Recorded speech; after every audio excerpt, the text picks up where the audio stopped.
Of course, once I start the broadcasts, but it's okay. Just a little bit of water. No one's here yet, but if you're watching this, once it is done being live and your version of it, welcome to Born Reviews.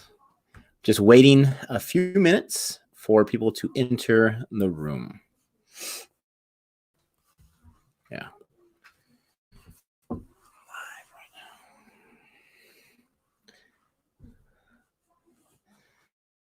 What's up, man? First of 5. First a comment. How you doing?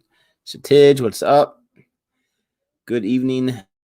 Appreciate that. You know, it's evening time here. Very nice. I know it's morning for you all. We are waiting just a few moments. I sent,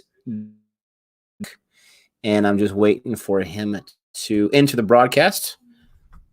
Sound check. Let me know if you're hearing me just fine. I'm not really getting too loud. Let me know how that sounds. Hey, Jody P. What's up, Parv? Mohan, what's up? Abe, Niraj, what's up, Niraj? Roger that. I'm guessing that means sound is good. Oh, there's Gabe. Let's add him to the stream. What's up, Gabe? What's up, Gabe? What's up, dude? You got me in there? Yeah, you're coming in a little dark, though. I'm not sure if you can fix that lighting there, but we can hear you. All right, let me see what I can do. What happened? Argent says my sound keeps coming in and out, so I'm going to mess with my sound for a little bit. Let me know, Born Review sound is getting better. I'm just going to talk for about a few seconds. Let me know if it's still cutting in and out or if it sounds better. I might use a different port if it keeps cutting in and out. Boring Land. What was I thinking? Yes, Boring Land. What's up? Come on, you know it's Public Boring curfew Nation in India. That's better with the lighting. All right, that'll work.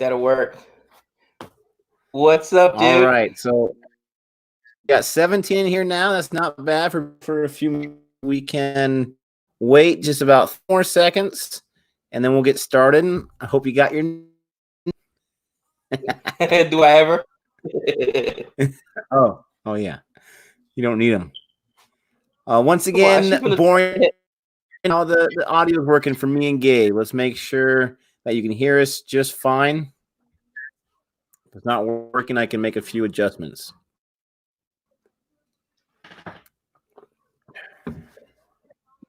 Hey, Jason.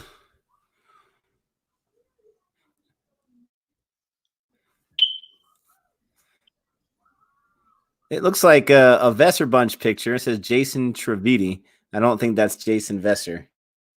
What's up, Jason? I think that's our friend that had my picture on the last one called Nick Treviti.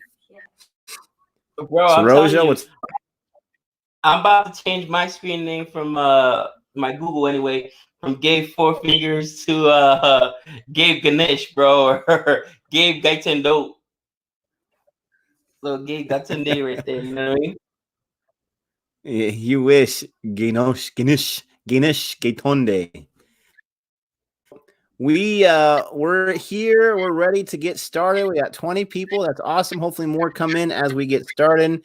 It is time for Sacred 2. Now, for those of you who may be new, this is Boring Reviews. We're doing more live streams because, you know, social distancing and whatnot. We're trying to do our are both healthy and just fine, but we just want to do our part. So we are going to talk about the first 4 episodes of season 2, like the title is not misleading. It is actually what we're going to talk about. If you were here for our section 375, you know what I'm talking about. So like last time it was not live, but last time we went over season 1 in one video. It's about 45 minutes. It's on the channel. Check it out if you haven't done so yet. And social distancing is cool. And we are going to go through the same kind of style. We're going to look at each title, talk about what it could mean.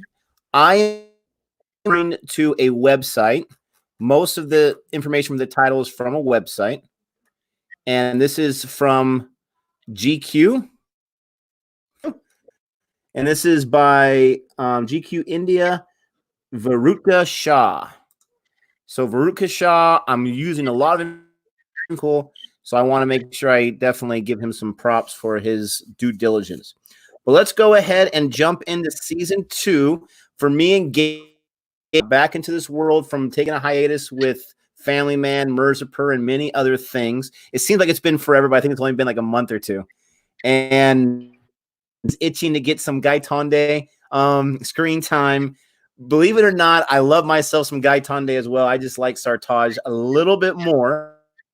Sacrilege, Stop but I it. think Gaitonde Stop is an Bro, excellent the character actor who because plays Nawaz is the Sarge best. doesn't like himself better. The actor who plays Sarge doesn't even like himself better than he likes Ganesh Gaitonde, bro. Stop.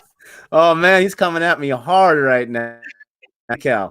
All right, so we have Saif Ali Khan, Nawaz, Pankaj, Kalki appearances here in season 2 as the actors. And when season 2 starts, there's 13 days left to save the populated city. I think it's Mumbai. So we got Jody checking out the comments for us. She'll be able to let us know if anything, that we need to take our attention to. But we're going to go right into our thoughts. So that's okay with you, Gabe. And episode 1 is called Matsya. And that is a Sanskrit word that translates to fish. Because he starts off after being rescued from the prison from season 1. In the past, he starts off on a boat in season 2. And they're feeding him fish. It didn't take long to realize that he is not a fish lover. I mean, he's biting the hand of the guy. Get that fish. I want some chicken or I want something right now. In Hindu mythology, was the beginning of evolution, the beginning or evolution. It is also the first avatar Lord Vishnu on Earth who saved the world from deluge, big flood. And so Guruji, the guru played by Pankaj, also Tripathi from Mirzapur, he mentions that humanity evolved. Interesting that they bring that into the illustration for episode 1 has a fish right in the middle. And I've noticed, I didn't notice this in season 1, I've noticed that those middle have something a lot to do with the mythology or the meaning. And then Gaitonde, he was lost at sea and he was sick of eating fish. So there's a lot of with the episode metaphorically and quite literally. What are your thoughts on episode 1, Mr. Gabe? You know what, dude? Slow. It was so slow. It felt like it took forever. The pacing was off. I mean, that you leave off season 2 with all this stuff happening where, they just break my boy Ganesh out of jail, right? So you're expecting to pick up right after that, and you kind of do. And then also them discovering the body in the basement and finding out, oh man, there may be a nuclear bomb or something to that effect. And then it slows to a halt, bro. And I was like, are you kidding me? Like, don't get me wrong, my boy Ganesh still does a great job, and my boy Nawaz, but as Ganesh, he does such a fabulous job. And you can even see his spirit that, look, he's on a boat. He doesn't want to eat the fish. He eventually ends up breaking his way out of there, so they know who they're messing with, because this boy is no joke. He's not just going to stay there like some captive, you know what I mean? But it just was the first episode. I felt like, especially the parts where Nawaz wasn't there, the future timeline or the present day timeline, I should say, I felt it so slow and so hard to follow. You know what I mean? No way. I love myself some Sartaj. I didn't think I would just from the trailer. He didn't seem like an engaging character. And he is more reserved and he's not as personable, if I can say that about character. Not that he's personable, but he's very out there and in your face. Just so you know, Gabe, someone already stole your idea. They called himself Gabe Gaitonde. So you're already out of luck on that one. No! In the room right now. But with episode 1, I agree with you. So I felt like episode 1 was 2 or 3 hours long. It was very slow. It was tough to get back into that feel. I will say, after watching his first 4 episodes, I am definitely back into the feel of the show. One was not my favorite either. It was slow. So my thoughts, I say, and again, we're not going to do a recap of each episode because that just takes too long. I'll mention a few things, we have this lady that saves Gaitande and puts him to work. He wants to get Issa, and he cares about nothing else. So there's a lot. Of course, Sartaj, he's right there. He got a promotion, which is awesome. And he now is kind of in charge of that Mohit guy. I think it was before he was following his lead.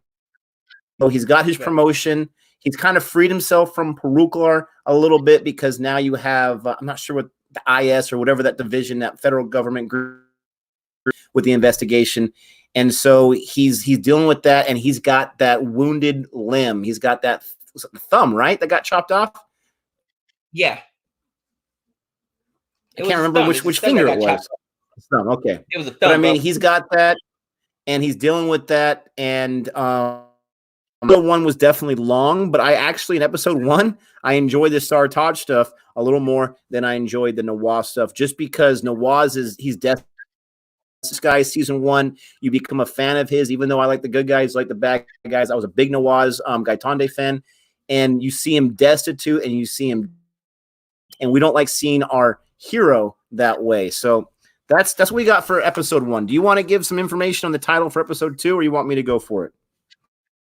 No, you could go ahead and do that. I would say though, episode 1 really, one of the things that set up though was how much bigger, and they even allude to it later on, the world is, or this specific situation is, than just Mumbai and Issa and our boy Nawaz, you know what I mean? Because the lady, I forget her name, she does a fabulous job in the first 4 episodes.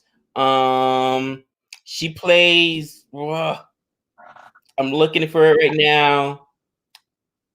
Like the lady that works for the government. What's Yada? Her real name Yada's is character? Amutra. Yeah, Amutra Subhasha. She's amazing. She does such a great job acting. And you realize like this is the first time you've seen my boy Nawaz put on a leash, so to speak. And I was like, what is going on? And she's just letting them know how it is. Like, look, you work for me, basically. I broke you out of jail, and gangster, man. She does not try to hold that back at all. She by the throat. And it was like to see him like, emasculated like that. I was like, what just happened, dude? But I love it because now you got another strong character in there. I've never liked Issa's character, by the way, even though he's supposed to be this gangster Don, to me, he's just so quiet, so laid back, so reserved. Never really liked his character, but I see her really being. They don't give us much about him, and we get Issa, so I agree with you. We don't have much to go off of with him. Arjit says that she plays the mom in Gully Boy. I did not make that connection at all, so good call. Yeah, she did a great job. But yeah, move on to episode 2. All right, so episode 2 is called Saduri, and it is a ancient poem called the Epic of Gilgamesh. And I have not read this poem, but I have heard of Gilgamesh many, many times in many shows. She helped Saduri helped Gilgamesh conquer his death. And so she nurtures him when he was weak. Which in this show, she's Yadav. Yadav is that Saduri character who helps out Gaitande weak. I mean, he's got nowhere to ready to get into prison until he gets that call from the guru.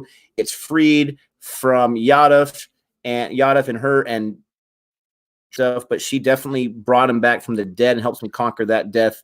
And then you also have this Kalki character played. Kalki plays the character of Baki, was in Martyr with a Straw, and a few other things I've noticed in trailers. She actually quotes Gilgamesh and acts later on, not in this episode, but later on, as Haj. So that Saduri character can be both of those female characters in different ways, but probably more related to Lost Gay, but we'll get him back. There he is. More related to the Yadav character, I would say.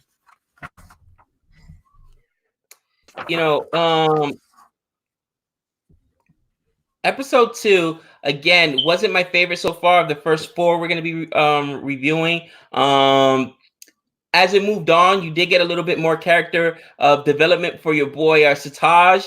They really focused on him this season. And I've started to like him a little bit. Okay, I started to like him a little bit. He's growing on me, so to speak. You start seeing his mettle now that he's in charge and he doesn't have other superiors kind of foiling his investigation. Again, you know, Gaitonde steals the show, man. He's so good in every single scene he's in. He reminds me of Don Cheadle, man. Other actors in Hollywood, bro, they hate acting with Don Cheadle because they call him the scene stealer. Like, I remember watching Ocean's 11, behind the scenes, like commentary between Brad Pitt, George Clooney, and Matt Damon, and they're like, dude, I read my script now before time, and I need to know how many scenes I'm in there with him, because if I don't get enough alone time, I'm not doing the project. It was so funny. They call him the scene stealer, and that's what Ganesh is. Every single time he comes up, he's the scene stealer. Now, I did like that in this episode. This is the one where he sees that his friend from the original, his original gang, right, that helped him get into power. Not Bunty. Yeah, we do find Bunty again. But the other guy, remember? Oh, what's his name? Oh, yeah. The guy who's hooking up with the married woman. Which is so dumb, by the way. So dumb. It's got me so mad. Like, this is going to cause some friction. Like, dude, you can find tons of other chicks to hook up with. You got to hook up with her? What's wrong with you? It made me so mad. When you find love, you find love. I don't know. I like this episode a lot. I really did. Someone's mentioning, you know, a few people right now as we're going on that they didn't watch season 2. They heard it was bad. We heard the same thing. I'm telling you right now, halfway through, I'm actually really enjoying season 2. That's going to be a review for the first half. I'm enjoying this season a whole lot. And I'm not sure if I'm enjoying it more than season 1, but once you get past the 1.5 episodes, I feel like for me, I really got engaged. And so episode 2 started with that. You have Gaitonde. He's obsessed with Issa. And so more reason because we like Gaitonde. And that is Gaitonde's number one enemy. And he's been protected, and he's such a guy who doesn't really care. We see him later on in the season. But basically, there's a point where Gaitonde gets a chance to go after him. In it, he can't wait, because for him, the main reason he joined up with Yadav, besides because he was desperate, the main reason he's being her errand boy is because she promised Issa get that chance to get back at Issa, which is what he wants, maybe even more than his obsession to get back to prominence and power in India. We see this opportunity where we get Zoya, or Jamila, which she was previously known as. They get back together. They got kind of like a relationship going. This private plane set up by his friend. We got to figure out his name, what his friend's name is. Maybe they can help us out. And you have this cool scene. Guy walks in with a long hair. They do the chloroform towel. They get it all set up. But of course, it's not Issa. And so, and even not just that, but he was warned, and he still sent his SUVs to get gunned down as pawns. I mean, that's pretty cold. Why not just not send anyone, period? But I mean, he obviously does not care about his men. Issa's cold-blooded. Very interesting. How Gaitonde is kind of he's a desperate man, and all he wants to do is go after Issa. And typically, kind of shows in these kind of movies, when you're desperate and you're a gangster, that doesn't work out too well. Well, I will say this though. One of the things that you start picking up is how conniving Issa really is, where you alluded to it. He was warned, and he still sent his men over there just to mess with Gaitonde, really. You know what I'm saying? Like, whatever, some dudes got killed, my body double got killed, doesn't really matter to me. And you can see how pissed Gaitonde was.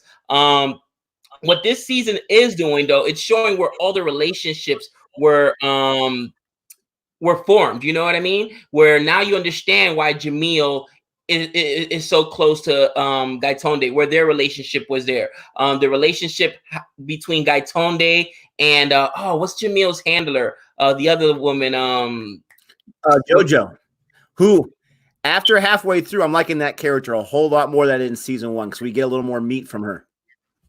Oh yeah, I love Jojo. So I mean, it's giving you a lot of backstory to the first season. Is it better than season 1? In my opinion, no. But is it trash? Absolutely not, dude. I mean, well, you're only halfway through. I definitely don't think it's trash. I'm enjoying it a lot, and just selfish admission here. I actually already watched episode 5 because I couldn't wait to go past that and to stop. And episode 5 is my favorite entire season. We agreed only the first 4 episodes. What are you doing to me? Noirs. I got the inner noirs right now. You know what? I see you with the Thanos shirt on, man. So you're coming over to the dark side. So I'll allow it. But episode 3, which you can get the title for right now, really picks up. Okay, episode 1 and 2 are a little slow, but it's giving you a lot of backstory that you need. You know what I mean? Without it just being an exposition dump. But now episode 3 and 4, it picks up. And basically, just to give a little context before you start giving the title for episode 3 and the information, by episode 2, you already start seeing that Gaitonde starts establishing themselves, but they're no longer in India. Now they're in Africa, okay? In Kenya, right? They're in Kenya. So now he's establishing himself over there in the drug trade over there. And he's got this local Indian guy who's not really a gangster and has some male issues or performance issues, to say the best. And Gaitonde is building him up as a gangster because that's what Yadav wants, okay? Basically, he's really, in short time, I mean, it's episode 2, the scene where Gaitonde walks into the casino with the dude. That was just classic Gaitonde. He's like, man, you don't want to run. You want to go shoot him right in the face so everybody knows who you are and then walk back out. Let everybody just go back to their business. It was classic, dude. And you would remember that above anything else. Bro, and so we got a few questions. Has to put in the work for him. We got a few questions I want to address real quick. They asked, do I have notes here? And someone said you printed off the article. I have my handwriting from the article from the GQ, and I have the episodes. So I kind of have both. And I'm not sure if that's cheating or not, but it helps me stay focused on what I want to do. Also, they mentioned that the friend's name Matthew, and so that's awesome. And then they also mentioned that the husband, that Mathu's wife he was cheating on, the husband's sterile. So that's why her skin in the game is she wants to get herself pregnant. And I didn't pick up on that. So that's an interesting note right there. But she definitely makes it very clear. She's like, I'm not in here for love. I love my husband. So, don't treat me this way. Don't do that. And we were wrong by the trailer, by the way. When we see that scene of that love scene, we thought that was Gaitonde. So he obviously learned a few things from Gaitonde. Apple didn't fall far from the tree, you know what I mean? Batandu's like his son, he was one of his followers, so he must have taught him a few things. But all right, anyway, so episode 3. Episode 3. Let's talk about what the title is. Episode 3, yes. And the thing I like about season 2 is they're calling it episode 11. So they're continuing on with the story as if seasons 1 and 2 is just one story. I really like that. So episode 3 is called who is the god of ego and arrogance. He needs attention. Sound familiar to someone? He angered Lord Shiva by Shiva made his ears burst from doing the Tandav, which we did a reaction to earlier. Shiva put his feet on the demon, and so Gaitonde plans to reemerge.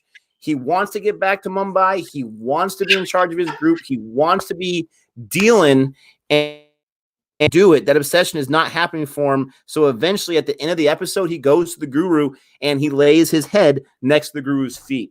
So it's very symbolic, very metaphorical that way. This episode, we really get into the inner psyche of Gaitonde. Right. I'm not sure if this is the one where he's focused on making his movie. That might have been episode 4. Yep. No. It's episode 3. He figures if I make a movie about my life, they'll remember me, because he gets it in his ear that no one cares about him. No one remembers him. No one's talking about him. And they have a very interesting relationship. They have a very love-hate relationship, more on the hate side. I think there's some mutual respect there, but he is just so, he just keeps going back for more punishment. She wants nothing to do with him for the most part. She loves harassing him, but she tells him no one's even talking about you. And she knew that was going to, he decides, I'm going to make a movie and I'm going to star Zoya, which we find out that's how she got her start in the movie career. And, they get this big time director at all. He's checking his text messages constantly, but I really enjoyed that of them making the movie, making it Bollywood with the songs. Some of the effects were really bad, like where the guy's bullet holes or whatever.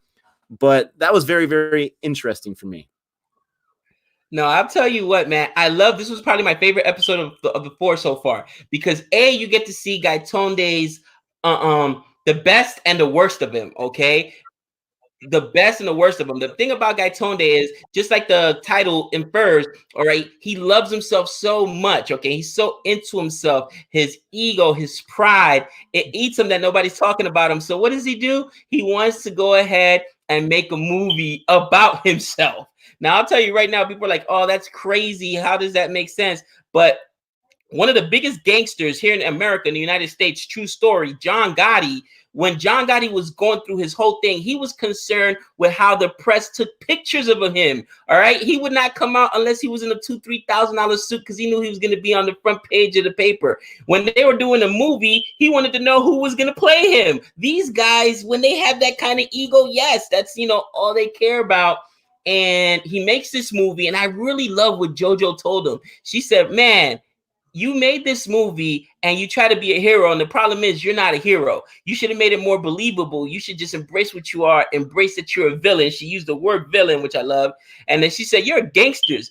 Gangsters don't dance. You got Amitabh Bachchan, which I'm assuming that's who they say played him in this. You got Amitabh Bachchan in there dancing.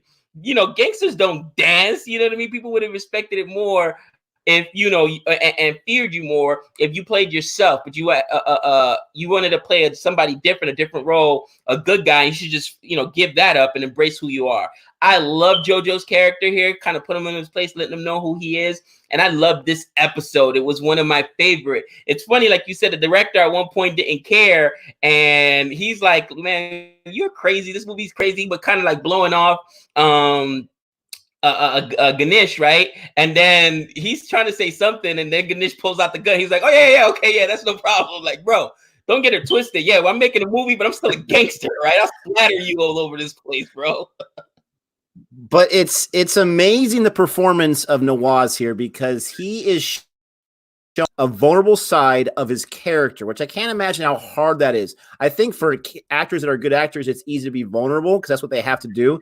But to character who's hardcore, showing his vulnerable side to where he's going out on an extreme limb to being desperate and making a movie. They would never do that because he wants to be remembered. He wants to go back to his old life so badly. He wants to get away from Yadav and all this stuff. That to me is really, really. We can't forget about Sartaj. You can't forget about my boy Sartaj. He's got his stuff going on, and it's really interesting because that storyline really starts to. They have identified this other, I'm not sure if they're a terrorist group or just another gang group called the Hazudin by Shahan, he makes an appearance in both timelines. And Gaitonde at one point is told by Yadav, you got to take this guy out, do something. And so this guy's making his presence known. And then obviously it never happened because we see in the future that this guy in for Sartaj and their men, they're trying to investigate him. Possibly, maybe they're behind this chemical warfare. And then, there's a lot going on. They, not just that, but let's see. Gaitonde, he wants to have his legacy. He's making money, but no one knows. He tries the tea from the guru. And that's a big part because this tea, this drug that they've created at the Asham is very, very powerful. Yeah. And so the guru is very smart. He has this big old long end game. So he uses Nawaz, lets him make money off it, but still no one's giving the notoriety he wants. So eventually, when he gets really mad at Yadav, what does she tell him? What does she ask of him? Well, what happens is he has an opportunity to kill Issa, and she's like, no, we need Issa alive because we need you to make a peace treaty with him and a deal because he's going to lead us to this other terrorist who's more dangerous. She's a patriot. She's a true patriot. Her storyline is so amazing, man. And I don't know why, but I always had a thought of, there was this documentary that was on YouTube about, Who was the American spy, dude? The spy of all spies, and on his deathbed was talking about the Kennedy assassination. E. Howard Hunt. E. Howard Hunt. And somebody who has basically committed their life to service for their country. Her only motivation is her country, India. That's all she cares about. She doesn't care about Issa. She doesn't care about Gaitonde. She cares about India and whatever is in the best interest of India. But at the end, you see her in the future and you see that she's failed because she didn't, meet her objective. And she's this old broken lady. She's kind of senile. The vulnerability in that scene was amazing to me. And you realize, like, man, she's thinking back at this point, like, she only gets fragments. She can't even remember everything she did for her country. So it was a real tragic figure. And to me, that was E. Howard Hunt. I mean, this guy was the guy that was involved in the Whitewater scandal with Nixon, breaking in, or Watergate scandal, I should say, breaking into the White House or whatever. It was a DNC Republican convention, still in the paperwork. And this guy was the spy of all spies, bro. And at the end, you see this, his son made this video with him. And he was so old, broken, and vulnerable. And we're like, this is like the real James Bond. This was the dude that was the spy of all spies. And it was just sad. And that's just the feeling I had for Yada the entire time. I was sad for her, man. And the actress did an unbelievable job. Unbelievable job. But yeah, the actress does a great job. But it's so funny how we look at these things differently because I can't. The actress is fantastic. The character I could not stand the entire time. I still can't stand her. But it's interesting that you absolutely love her. Arjit sent us a super chat for 40. Thanks so much, Arjit. He says the actress played JoJo. She has a movie named Part. So I took a picture of that. We'll reacting, maybe reviewing.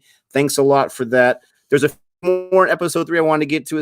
I put that Parolkar comes after Gaitonde. So once he gets the movie, he tells save you a seat. She says there's no way I'm going, and she doesn't. He has his little Austin Powers disguise going on, sitting there, and he's waiting for her. Yeah, he's waiting, and it was just the teeth and the longer goatee really made him look different. But he eventually leaves because it's just so bad, and he's with his boys, and then the police are coming after him because there's a death order on this guy, and he made the movie premiere, which is crazy. And so Parolkar pulls him over, and he's about just to take him out right there. And I'm like, oh, what's going on? Before that happens, he tells this number. He knows he's got to go back to Yadav, have her save me, basically. They do that. She calls Parolkar at the last minute. She's got dirt on everybody. I mean, she is not unturned.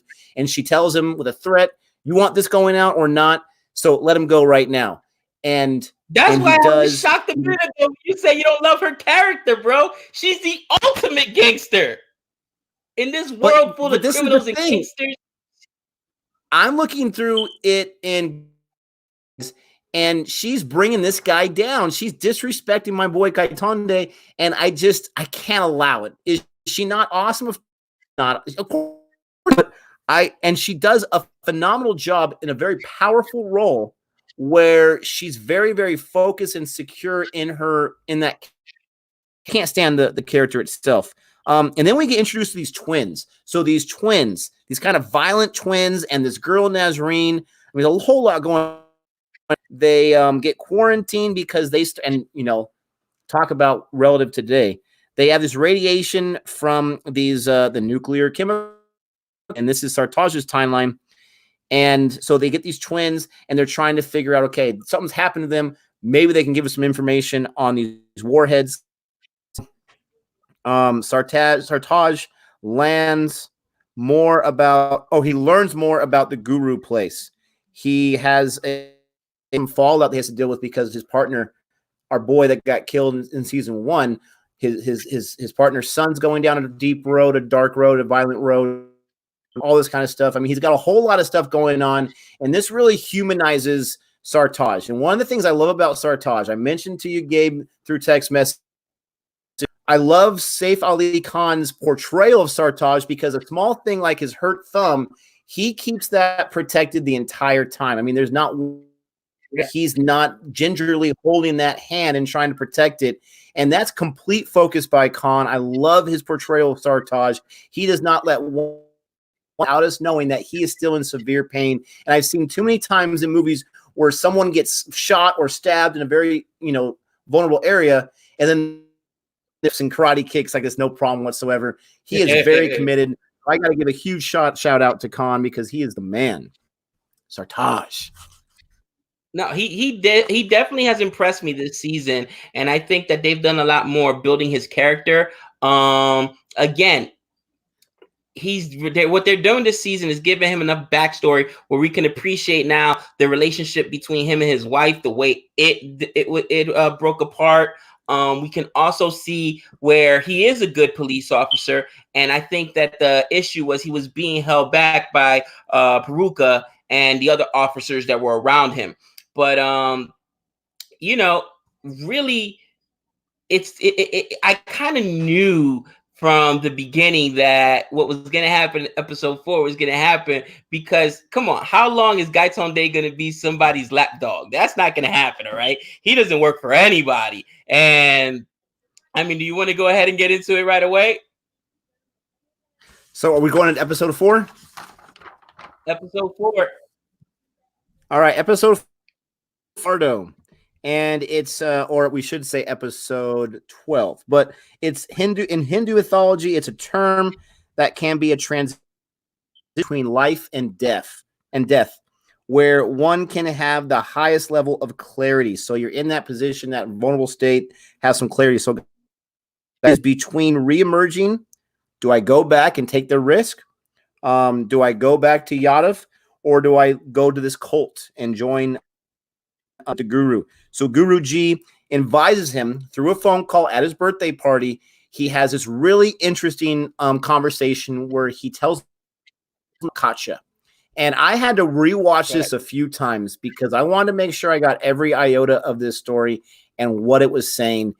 And he's talking who is this character that eventually gets the elixir. He goes to the underworld from the gods, gets this elixir, learns about this elixir because he was killed. The fell in love with, wants to bring him back, gives him this elixir, and it brings him back to life, and he's able to have many more lives for the rest of his existence. He's able just to so the Guru tells Gaitonde, you are Katja, and you need to be able to destroy your elder self so that you can reemerge. And Gaitonde, he's upset. He's not having fun at his birthday party, all that kind of stuff. And he asked the question, how do I do that? And so he is fully submitting to his third father, and we kind of passed that a little bit, right? And who he's visited at the ashram. He is ready to fully commit because obviously he doesn't want to go back to, he's not ready to go back to India. So Guru in his mind is his best option, but not just that, but I believe he honestly believes in the Guru. He questions him a few times. Do you really know everything? And sure enough, this guy, he puts on a really good act and acts all knowing. So that whole character and the way Pan perfectly. I mean, Pankaj, we all know we know all things. He is so he's so into this character, not skip a beat. And it's interesting that this guy's in everything. He was in Mirzapur and Sacred Games, two of our best shows of all time, and he plays two of them both so well. Way different characters, which shows you his range in acting. You know what I mean? He goes from being the Don and the gangster in Mizupar to here, he's this guru, you know what I mean? He's very, very, I mean, he's still manipulative. You can see that, you know what I mean? But he's very reserved and he's very stoic in his performance, you know? I tell you what, this episode, you know, you knew that it was going to get to the point where, again, you can't keep a caged, you know, a caged animal. Like, you got to understand, this guy has no fear. From season 1 going back to Gaitonde's emergence, becoming a gangster. Remember the whole Tiger scene where at first, you know, Tiger walked in the room and he wasn't afraid, and then when he was in the hospital, like, how could you be subservient to anyone? And he even told her, like, look, I'm gonna do what I want to do for myself. You know, I understand what you're doing for the country, but you know what's going on in India is not my problem. My problem is Issa, bottom line. And the minute that she made him, you know, he had the meeting with Issa where Issa's like, listen, money doesn't matter to me. If you want me to give this guy up, what I want is an Indian passport. and they're having this conversation, and then Issa basically disrespects him and was like, yeah, you may leave now. And I mean, he just basically like to Gaitonde, who's like knows he wants to rip his head off. He's humiliating him there, making him become a subservient to him, and that was his breaking point right there. He's like, no, this isn't gonna fly. So he goes and does, and that's the biggest mistake that Issa made. He can't accept a win when he has a win. He has to jab that knife in a little bit more. Gaitonde is not going to forget that. There's a lot that goes on. There's a point in this episode where Gaitonde can Shalid Khan by putting the bomb underneath the car, and Shalid Khan's coming out of the party, and right? Yeah, I'm here. Okay, and so he has his point where he's able to do that, but he makes the decision. He's his own finally. He's making a decision for himself, not being controlled by any puppet master. And he says no. And so he shoots off the bomb before it hurts anybody, which is going to make huge issues for obviously Sartaj and the future. But he says, no, I'm not going to be somebody's lapdog. I'm going to do what I want to do is I want to go to the ashram, and I want to, find how I can kill my elder self so I can reemerge as something bigger and better. Because the most important thing to him is his legacy. About people are going to remember me. People are going to talk about me long after I'm gone. I've been gone for just a few months. People have already forgotten about me, or a few years, excuse me. People have already forgotten about me. Right. So he makes that decision, and I thought that was an interesting but powerful decision right there. That was really cool to watch. Also, we have Sartaj. He's in the ashram himself by Bhatia, and he drinks the tea. He takes the pill, and he's dealing with his own personal stuff. He's dealing with not with his dad in the past, but he's trying to figure out how he can get over his partner dying and taking the responsibility of how basically it was his fault, even though he saved my tribe. And so when they take that Gochi, they're able to get to the heart of the matter, face their fears, so to speak. He does that later on. We wonder how is that going to affect him later on in the show. But I thought that going down a similar path as Ganesh. He wants to know everything about Ganesh. I believe that's why he's there, right? Because he wants to figure out what, who, and all these pieces have. But I think also inside he had his own issues he wanted to attack, so that's why he was willing to take the Gochi. Right. And I mean, one of the things that, again, this season has done is give him some backstory where everybody fits. So we find out that Malcolm is a part of this church, right? The crazy psycho killer from season 1, Malcolm. He's a part of the church or religion, whatever you want to call it, from with Guruji, right? And then we're also introduced to, and I cannot remember her name, Bataya, who's played by Kaliki Kalikin, and she was in Gully Boy. She's the British chick in Gully Boy, and she does a fabulous job as well. Telling her story, and again, it really this season's done a really good job of doing something that other shows don't do. A lot of shows, what they want to do is give you a whole bunch of exposition to fill in the backstory. Just an exposition dump here.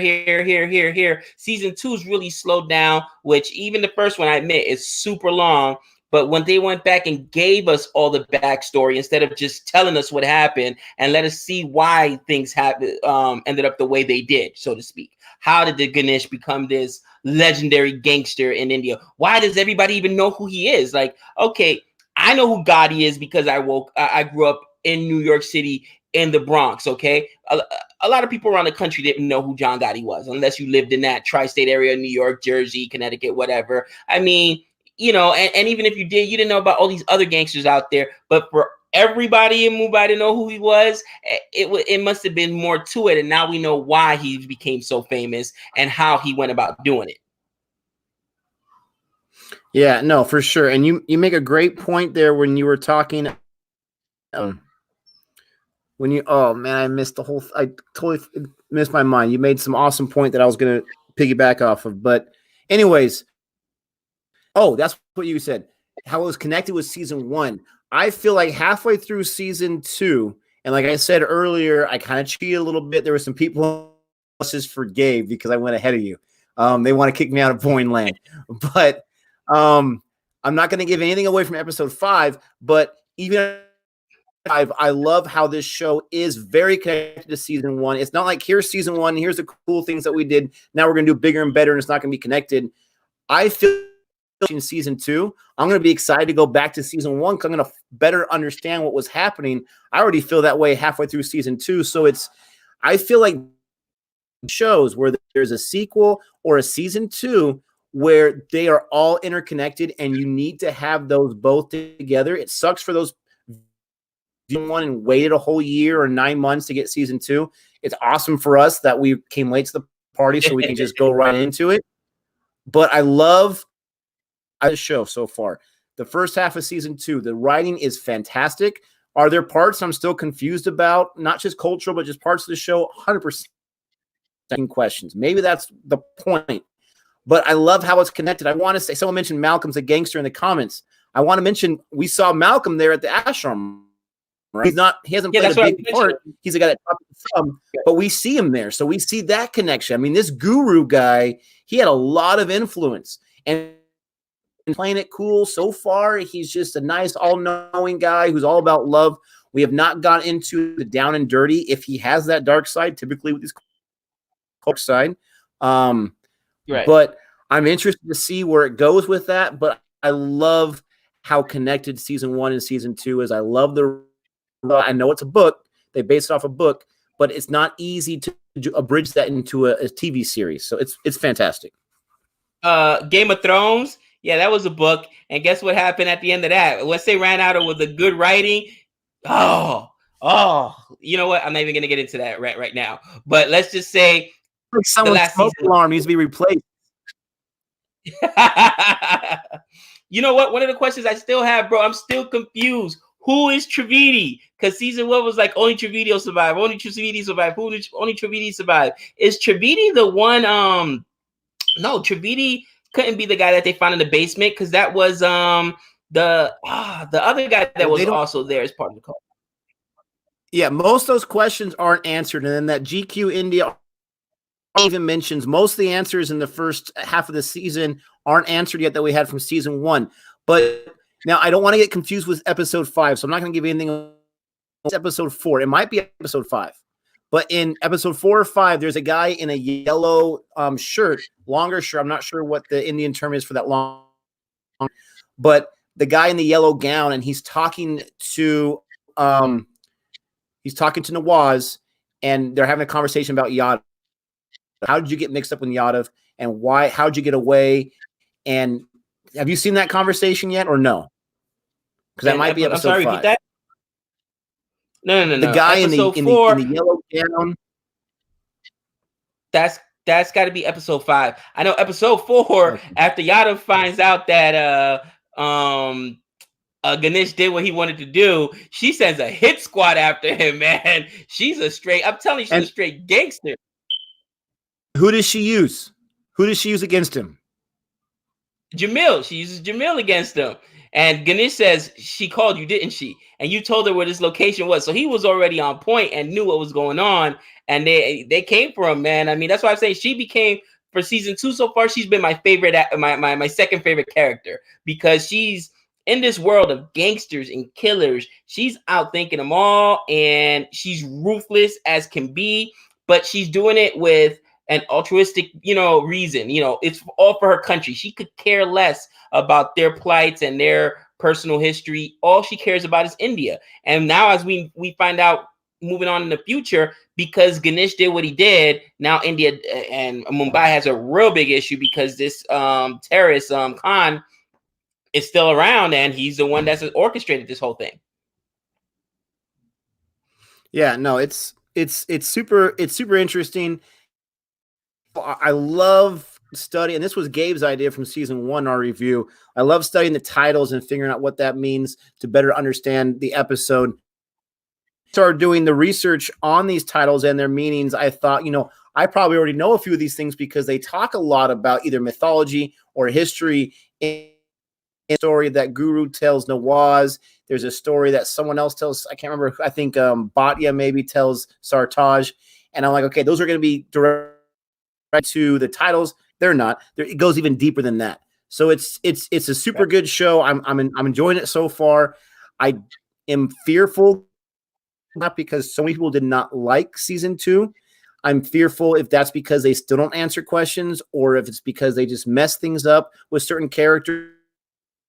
But I will say, after we did our trailer reaction to season 2, a lot of folks mentioned that they really like season 2 a lot, if not better. We got a super chat from Niraj. Thanks so much, Niraj, for super chatting 5. He says, since Gabe asked, Trividi is in the basement at the end of the first season. So that is Trividi.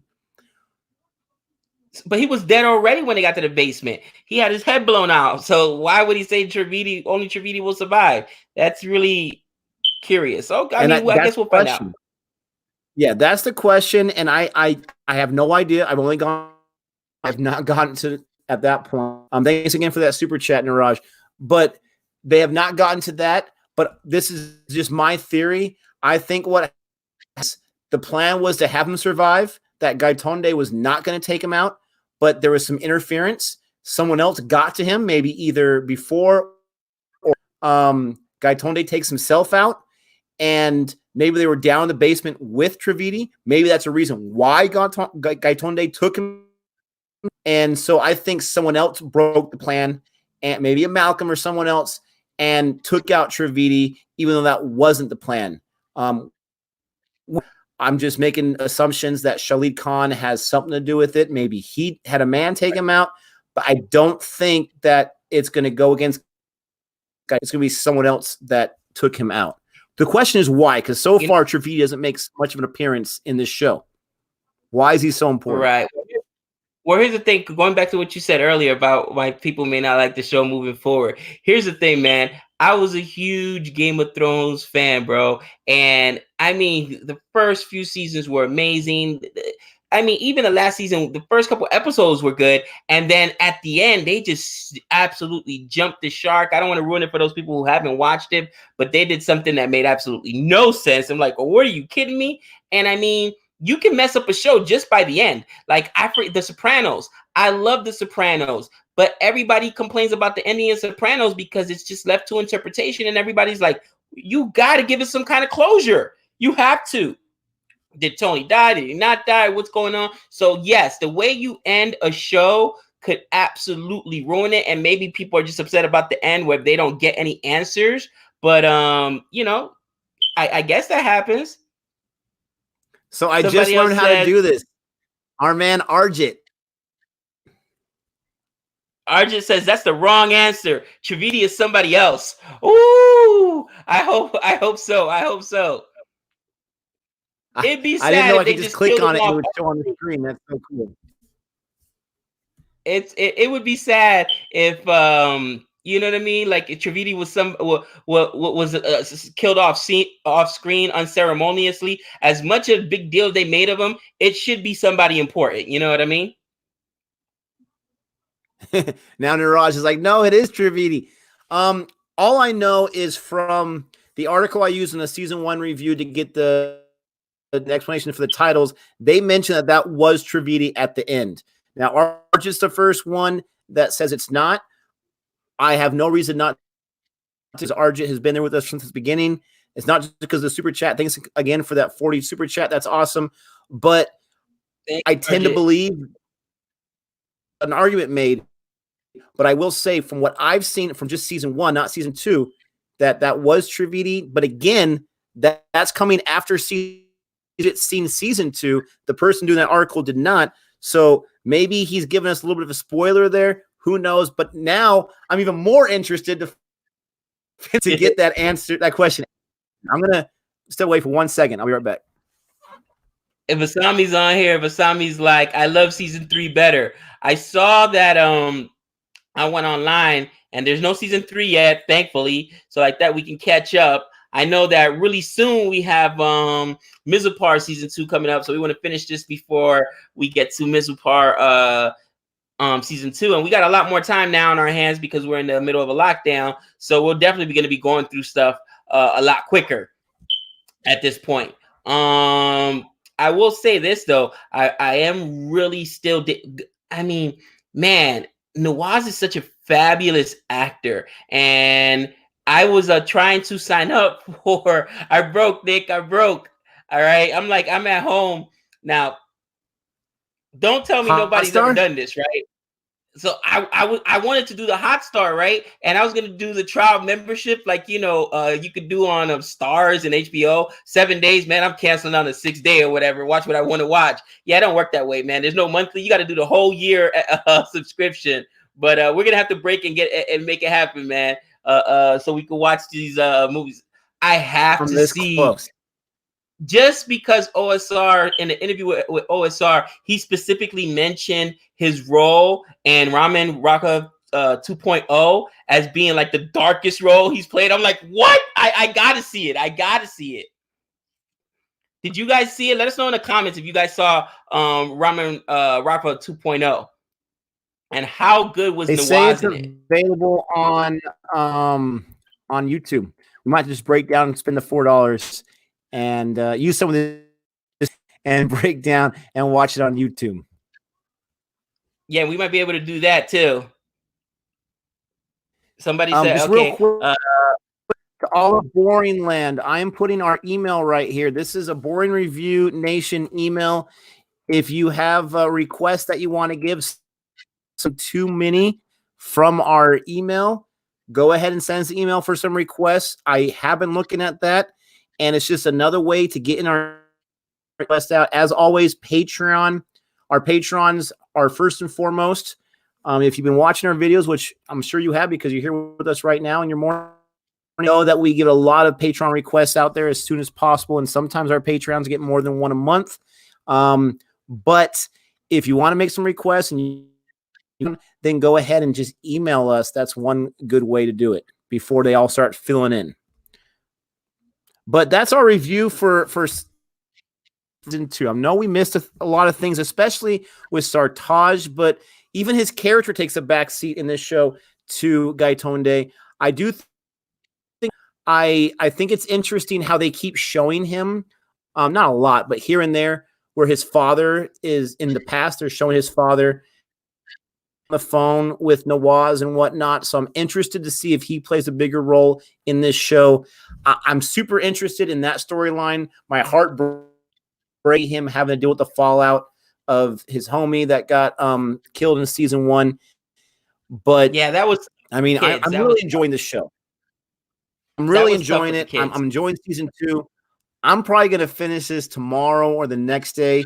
So look out for our review for the second half of season 2 in the next few days. I can't speak for Gabe. He has a big, busy schedule. He mentioned we have more downtime, but we still are teaching. So we still have obligations to take care of. But our evenings are definitely more cleared up to watch these shows.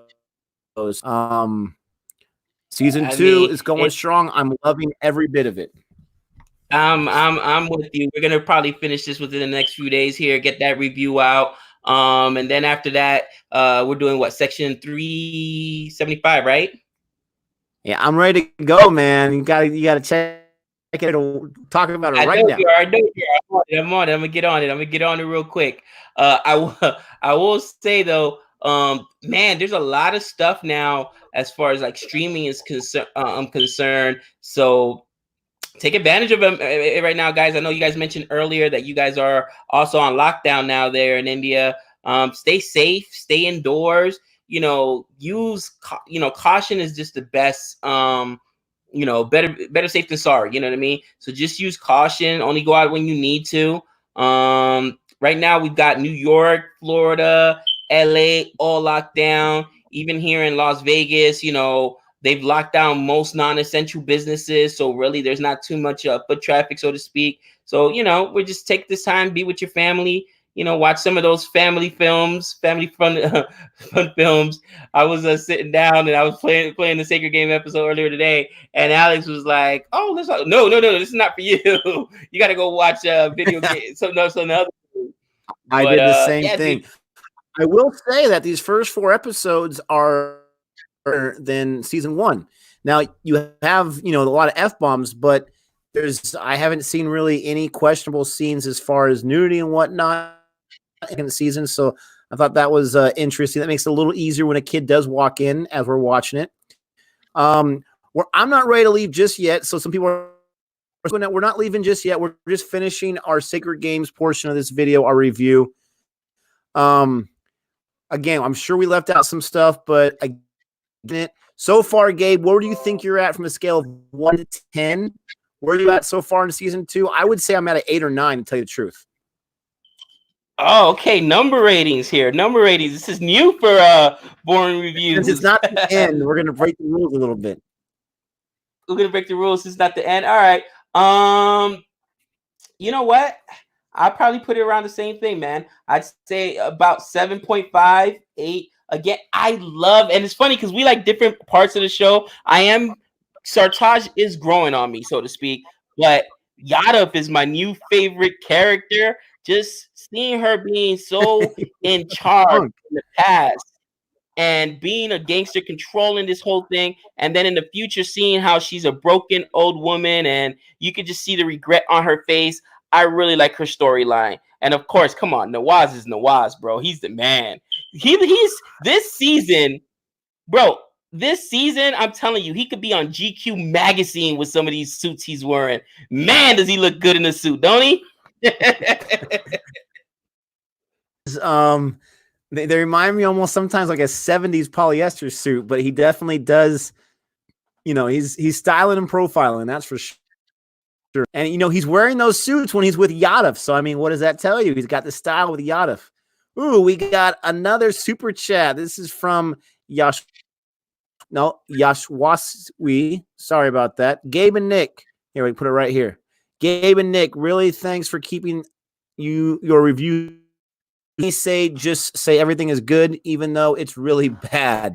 Yeah, there's a huge temptation. I'm not going to lie. Having a YouTube channel where you have an audience like we have, it's really tempting to want to say, oh, it's fantastic. It's great. We love it so much. But what would be a YouTube channel? We're just going to tell you what you want to hear.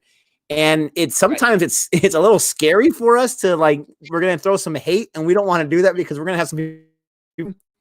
But it's the nature of the beast. So are you going to get our 100% unfiltered truth? No, because we want it clean and whatnot. But we're always going to tell you our opinions about different things. If you watch my review on Shakti India, you know that I told the review on Newton or other movies. I didn't give it a glowing review. I also didn't bash those movies because they are not worthy of being bashed. I'm looking at you, Transformers 5 or 4 or whatever. But we really appreciate that because we try to keep it real, and we're glad that you guys are enjoying it. We really do. Really are. Oh, and it's the same thing. People have different tastes. You know what I mean? Ultimately, we're different people. We have different tastes. Like Rocky, I know that was a beloved movie, and I know you like that movie as well, and Jody liked it.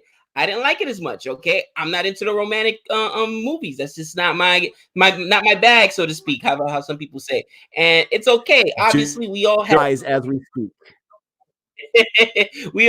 Jody was shocked when she was like, "Yeah, that's straight out of the Notebook," and I'm like, crickets. Like, I've never seen the Notebook, didn't read the book, can't do it. You know what I mean? Like, those romantic films just go way, over my head, man. And I appreciated the acting in it. But again, if I was gonna sit here and say, oh, I enjoyed it, no, it was my favorite. No, that's just who I am. We all have different different opinions, and that's great because that's where we get all the different genres of movie. Could you imagine if we all had the same opinion on movies and the same preferences? Then every movie would be the same, and it would all, I guarantee you, we'd all get the hero every single movie. Here comes a good guy, and they wouldn't never explore the characters of some of these quote unquote villains. And it goes back to something that again, Yadav told our boy Nawaz in the 4th episode. She said every villain, is his own hero in his story, and that's fine to be your own hero in the story. But remember, you're not a hero; you're a villain. You know what I'm saying? And I love that He about him. definitely keeps baking him some humble pies. Now, I have this comment right here. This is where I YouTube world. This is not a super chat, but I do love this comment. Let's see if anyone can give a $10 super chat. Pawan, I love where you're thinking, my friend. And extended. Come on, Alex. Come on. You want to be our Patreon? Give us a $10 super chat. Come on. Alex got me cracking up with it. You know, it's funny. I'm reading some of these comments down here about how the film industry can't even debunk fake Aryan Dravidian theory or part of the Chinese film industry now. And I mean, you got to understand too, film industries, for the most part, they all have they're supported by sponsors and people who put a lot of money into these films. These studios, for the most part, they can't just put out movies. They need investors, and those investors have agendas.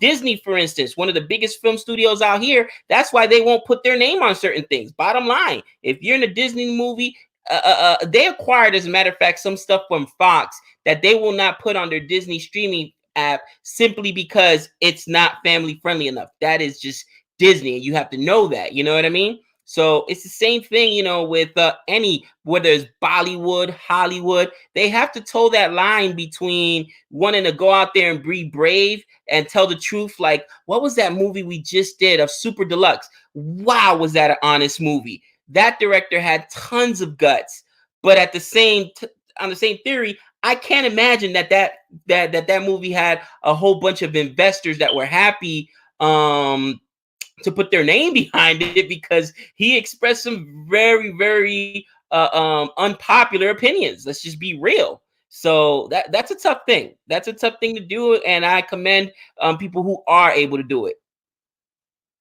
Yeah, Parv asked a great question. When are you watching The Test? Posted that reaction this morning, and it's already gotten a whole lot of love for a solo companion video. So thanks for the love.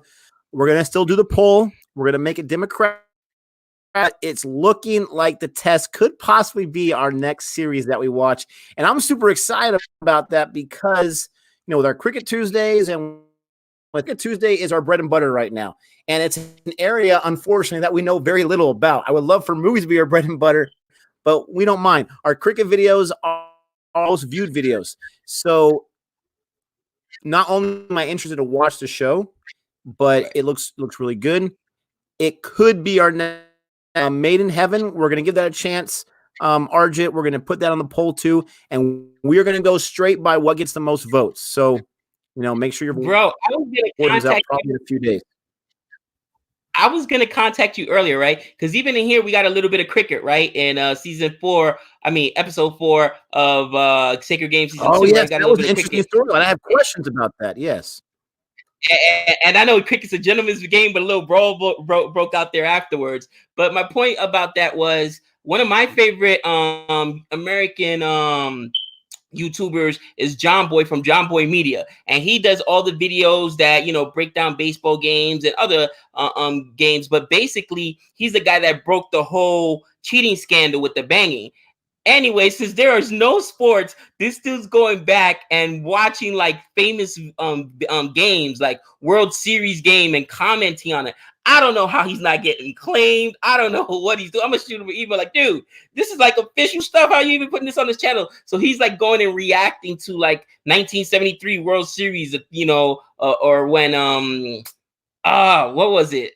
What was the last one I saw? It was when Reggie Jackson hit the 3 home runs in the World Series, that game. And I'm like, that would be cool if we could do that with like some cricket videos. You know what I mean? Watch like a older game. I'm not sure how quickly we'd get claimed, or they would send the Gestapo after us. Like, did you watch a video and put it on your channel without permission?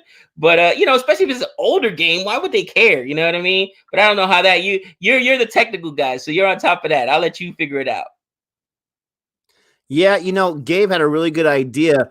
Once we do a breakdown and get some hot star, then doing a watch party type style where we watch it in our own homes. We have to start at the same exact second, which would be hard to but we watch a match on Hotstar, an older match, and we do a live stream and we just spend however long it's going to take to do a party with that cricket game. That is an idea that I know our viewers are going to love, and it would help us learn a whole lot. So we definitely should probably make that happen sooner rather than later. I'm writing down some shows to do reactions to. Inside Edge, I just got that one. Let me know some other ones. But I am curious about, first of all, one question asked, we can both answer this question. Where would you put Super Deluxe on your top movies of 2019? I'll go. Super Deluxe would definitely get an honorable mention. If nothing else, an honorable mention. Okay. Second of all, would it be in my top 10? Now, I have Toy Story 4 and Aladdin and Peanut Butter Falcon, which I love those movies. Harriet, I love those movies. Movies? Absolutely. So I definitely think it would be in my top 7, maybe top 8. But we watched another movie from last year, not too long ago, and that would also be in that area. Oh, Article 15 was fantastic. Section 375, we reviewed it yet, but that is a fantastic. So there's a lot that, if we watched more of these 2019 movies last year, we would have more representation in our top 10. I just want to mention Arjit. Arjit, you are going out of control. Save some money for the family. We appreciate that. He says, download a cricket game on phone. So no joke. I already did. Probably figure that out. I got this one right here. Can you see with the camera? Because I'm like, listen, where's my camera? Where is it? Allow. I already did, dude. I'm like, yep. Oh, I thought you meant like an actual game. Download the game on your phone and watch. I didn't know. Oh, that's a great idea. That's a great idea. Yeah, that way. And you can connect it with Facebook. That way we could play each other. And honestly, you know what's funny? That's how, because American football, I never understood it growing up. I knew baseball because I'm from Dominican Republic. But the way I learned how to play, how American football was played was by playing the video game. So somebody made that suggestion. So I downloaded the game and I'm starting to play, man. I'll send you which one I have so we can link up and play together, dude. I mean, we got Arjit and we got Yashwaswi Pano to the super chats. Thanks again for the love. This is another 40 for us. He says you should check out Inside Edge on Prime. It's about cricket. Oh, it's about cricket. So I just wrote that one down. I'm killing that name. Yashwaswi. I wrote that one down, and me and Gabe, we're gonna figure out how to use this platform video so we can do a reaction to that at the same time. I kind of pieced and pasted a reaction for a Sir. I didn't really like how it turned out. So we'll definitely do that very, very soon so we can check out that one. But that's definitely to the list. Thanks so much for the super chat and thanks for the suggestion. You guys are showing us a lot of love with your super chats. Thank you very much. Yash. All right. But, that makes a lot of sense. Thanks. Yeah, dude. But like I was saying, you know what? I didn't think it turned out that bad, man. You are Boring Reviews. I've said that many a times. You know what I mean? You're the heart and soul of the channel, brother. And Savannah and I were like, man, he did that quick. You put it up quick. I sent it to you like literally half hour later. Done. I was like, oh man, okay, he's ready to go. I love it. I love it. Just a tip next time. Make sure you do it landscape the device you're using. It makes it easier for the editing. But anyways, got you. Landscape. All right. I like Niraj's comment here. He says, I learned about bass by playing pickup games. Yeah, I think I've seen that comment in one of our videos. Obviously, we love baseball.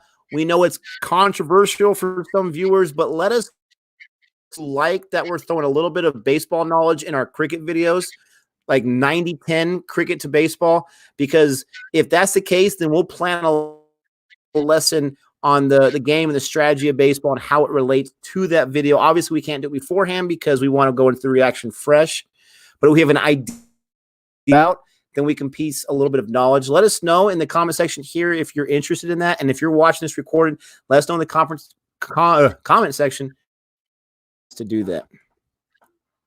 I should do a review of Kabir Singh. Nick told me how good Kabir Singh is, and I just have not had time. But I do have a lot more time on my plate now, so that may be coming again. I've got some other commitments I got to do first with Nick, so we get these videos out. But I'll definitely put that on there. I love Deadpool. I love Deadpool 2. The Deadpool 1 and Deadpool 2, both of them were awesome, man. Ryan Reynolds. I don't think there's ever been, other than maybe Morton Downey Jr. Being Iron Man, or Robert Downey Jr., sorry, being Iron Man. I don't think they've picked a better person to play a character than Ryan Reynolds as Deadpool. He's awesome. Making a Yeah, video no, of I you guys reviewed playing. Kabir Singh, and I did not love the movie overall, but the acting of He Kapoor is unearthly. It's out of control. It's one of the best performances you're gonna see. This guy, he has no to play this very unlikable character. So you might love him quite a bit. He's not really a straight out villain, but the acting from Hater and from Padmavat. But he Oh yeah. goes He's amazing. out of control even more than he does in Hater in Kabir Singh. Oh, I'm definitely gonna have to check that out. I'm definitely gonna have to check that out. We should do a video of us playing baseball. That won't happen right now because of social distancing. But it's funny. I was just got into a debate with my 15-year-old son who's about to be 16, and he's playing high school ball, and I was never that good. Okay, I full disclaimer, I never even got the varsity. All right, I played JV ball and then ended up getting cut like junior year. You know what I mean? Couldn't cut it, but he was clowning me like, Dad, I'll strike you out. Like, yeah, you will. You throw a lot harder than I ever did. You know what I mean? And he's really, really good. So part of the plan was for us to get out there with him, but obviously right now that's not going to happen. Somebody just asked, did we watch 1917? We did. We did a review for 1917, didn't we, Nick? Check it out. It's on the channel. The cinematography in 1917 was absolutely amazing. The way it was shot, one shot, it was amazing, guys. Check it out. The Definitely something just to do right now. First person almost. It's out of control. I really like this question right here from Abay. He's Uttar Punjab. I know it. I know I'm gonna write it down again. I keep forgetting. We get so many awesome requests, and I keep saying, "Oh yeah," and then sometimes I forget. I'm gonna write this one down, and this might be the next movie that I watch. I don't think I have plans. I actually, Calho, help me out. Naho. I want to check out that first, but then Uttar Punjab might be the. We have right here from Arjit, Bajraji Baijan. I already did a review on that, a solo review, but you should watch it, Gabe. That review is still getting a whole lot of love for a solo review. I know Arjit asked a few times, and it's a Patreon. He's got a little more power. He wants you to check it out and give a solo review on that one, Gabe. So that might be really interesting. Definitely. Somebody here said that Ranveer dubbed Deadpool 2. I didn't even think about asking that question. So when American films go overseas, are they dubbed or is it just straight subtitles? I would have thought it was subtitles because, like, for instance, only a few Indian movies we've seen have dubbed, but for the most part, they're not dubbed. Yeah. There some are. I never look for it just because I know I've heard that it messes things up, but there are a few that are optioned as dubs. But you're right, on our it's too many. Yash gave us another super chat for 40. Thanks so much for all this love, Yash. He says Kabir Singh is a remake of Arjun Reddy Telugu movie. I've seen Arjun Reddy. I've seen the movie poster on either Netflix or Amazon, whatever it's available on, and it looked very similar. And I thought, oh, that's kind of fun. That's Kabir Singh, but obviously it's the other way around. So I definitely, when I get a chance with these other movies, I want to check out this to see, like Drishyam. That's a remake, I think, 3 times over. And so it'd be interesting to go and check out the other original versions, but we have so many movies requested to watch and that we want to watch that these remakes or these original makes, they just kind of take a back seat. But that's a good suggestion. And And Arjit also mentioned, Gabe, when you play that video game, to record yourself, and we can make that a little video too. I'm not sure how to. I'm gonna have to have do. my teenager do that. I don't know how to do that. I'm gonna have to my teenager try to do because I don't know how to do that. I will say somebody here said that you weren't that. Obviously, we're Star Wars geeks, so we got to answer this question: were we disappointed by Rise of Skywalker? I'll tell you what, I appreciated it more than others. I think it spent too much time trying to, fix the sins of The Last Jedi. But, ultimately, it only made sense that, and a spoiler, man, even on the live stream, I got to spoil it. But it only made sense that Rey was a Palpatine, which is why she was so powerful. You know what I mean? So that's how come I'm like, you know what? I'll take it because ultimately, as I've proven my point to Nick before, the dark side is more powerful, and Star Wars finally admitted it at the end. You're out of control. Was that right? Powerful. Okay, let's get into this right now. And I love the name Master Blaster. That makes me crack up. I love that name, and I love this question. First of all, no, it did not. Going to a Star Wars movie for me is almost like a religious experience. It is something that I look forward to as much as I look forward to going to church or something. I get so hyped up for it that sometimes I just can't control myself. So going to a Star Wars movie, I love the entire experience through. Once I had a chance to think about it, I understood a lot of the backlash from the critics, but for me, it was fulfilling. I knew going into it that there's a lot of backlash, so that kind of prepared me for it, but the experience was great. Did it disappoint me in a lot of ways? Absolutely. The is not more powerful. Let me explain this. The light side, the Jedi side, has the potential, but they're not willing to use their anger. That anger accentuates your powers as a Sith. And that is where I will agree that the anger does help the Sith.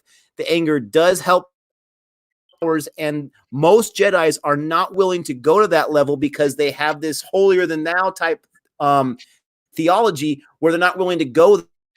They get schooled by no more than 2 Sith Lords at one time when they have hundreds of Jedis. So that part I will admit, in the movie, they're not willing to.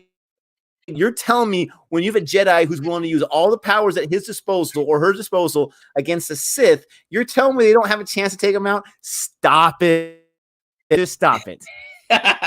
Well, you know what's funny? You know who my favorite Jedi is of all time? You should know. Other than Anakin. Our Jedi? Oh, I was going to say, you can't give me a Ben Solo for the 5 minutes, but I will say, did you see my boy Ben Solo take out the Knights of Ren? Stop it. I'm going to use your line. Stop it. Come on, man. Who's the only Jedi that has been portrayed actually in the films to use the dark side as well, or at least he doesn't have those reservations like the rest of the Jedi? Huh? Qui-Gon? No, Qui-Gon. Well, Qui-Gon kept breaking rules and stuff, but no, Mace Windu, bro. Mace Windu's a gangster, bro. Mace Windu chopped off Boba Fett's head. Okay, I love that scene when he chops off Boba Fett's head in the prequels, and Mace Windu's about to kill the unarmed Palpatine. Man, he's too dangerous to be left alive. He should have killed him. Poke him right there. Done. Galaxy would have been saved. Master Blaster said he's seen 7 times in the theater. Episode 7 was definitely the best of the new trilogy. 100% love that movie from start to finish. Absolutely. So we're getting some more questions. Go ahead. I was just gonna say my least favorite of the new trilogy was episode 8. I just didn't like all the politics involved. All the they're putting the casino planet, talking about how Jedi and not just Jedi, but I'm sorry, how the rebels and the New Order were buying weapons from the same people, and they just try to throw, in a world that's built up fantasy, they try to throw too much reality in it, so to speak. So I was like, all right, I'm good with that. Yeah, someone said nickname of the cricket player Sachin. So that makes sense. I have not seen Star Trek Picard, and the reason why is I absolutely hate and detest CBS All Access platform. It is, in my opinion, one of the worst streaming platforms, even though it has some of my favorite shows. I'm a huge Survivor fan. I'm not get Survivor out in India. I'm not sure if you watch it. I love Survivor. I watch it every single episode. And so it has that, but the All Access garbage. Me and my wife have gotten a few times. They've overcharged me. The platform itself buffers when we have excellent internet in the house. I absolutely hate All Access, but that's the only reason why I've not seen Picard, because I really like Star Trek a lot. How excited are you about Avatar 2? Not even a little bit. I never got it. Stop. I never got it. I'm sorry. I'm just inviting saying. you from this stream right now. Goodbye. Dude, I remember watching it thinking, okay, the CGI is cool and the effects are cool, but the storyline was not that great. And if you're really gonna tell me that it was a unbelievable movie, and it was a powerful movie, no, I will say that. And you know what? I forgot to say earlier when we were talking about where we would put Super Deluxe in our top 10. Bro, Super Deluxe probably bumps out Gully Boy. If I were the one to make the decision, I would have submitted Deluxe. I would have submitted Super Deluxe as the entry for the Oscars, bro. That's such a powerful movie with such a powerful message, and I think that those are the movies that have a better chance of winning anyway. You know what I mean? Come on, Green Book won, bro. Green Book won. We're not comparing it to Green Book. Always Green Book on many levels. Everyone knows that is a hardcore fan of Boring Reviews. I love Gully Boy. And especially with movies, everyone has the right to their own opinion. I completely get that. But in my opinion, I have not seen a better Indian film than Gully Boy. It might possibly be in my top 20.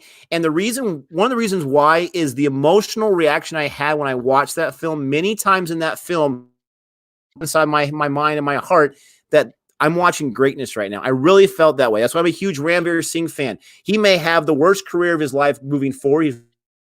He's still one of my favorite actors, period, because of his performance in that movie, because of how relatable to me. And I'm not a wannabe rap star. I'm not that world.